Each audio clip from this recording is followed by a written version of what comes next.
Here's the workflow for selective laser melting at Protolab's facility in North Carolina. The material is 316L stainless steel, and the machine is made by Concept Laser. First, the operator approaches the open machine and installs the build plate, attaches it with screws at the 4 corners,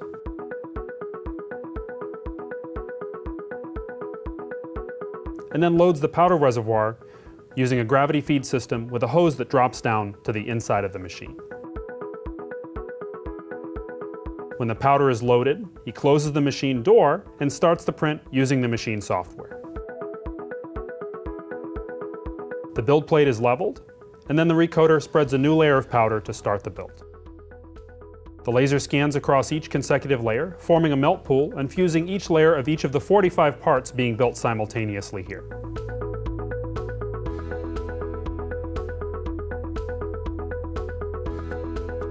When printing is complete, several hours later, the operator removes the parts. This takes several steps where he first brushes the excess powder to the sides,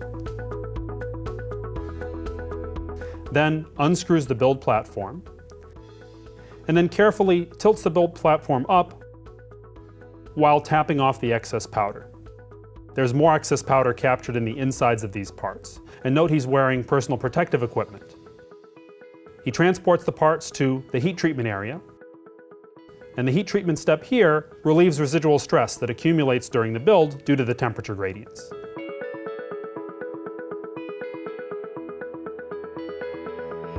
When the heat treatment cycle is done, he removes the build plate and sets it on a shelf so it cools. And when the temperature is cool enough, as determined by this IR thermometer, he can carry the build plate over to the vertical bandsaw, which he uses to detach the parts from the build plate.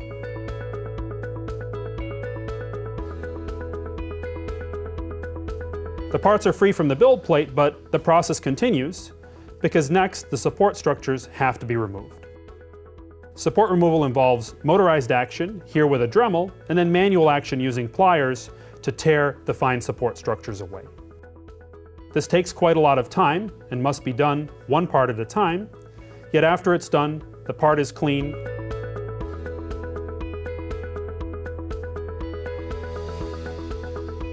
he wet sands the bottom and checks the top to bottom dimension to make sure it's within specification. And one last step is bead blasting. He takes the parts and one at a time blasts them off inside a glove box. It makes the surface appearance and roughness a little bit better. And finally, he can inspect the finished part.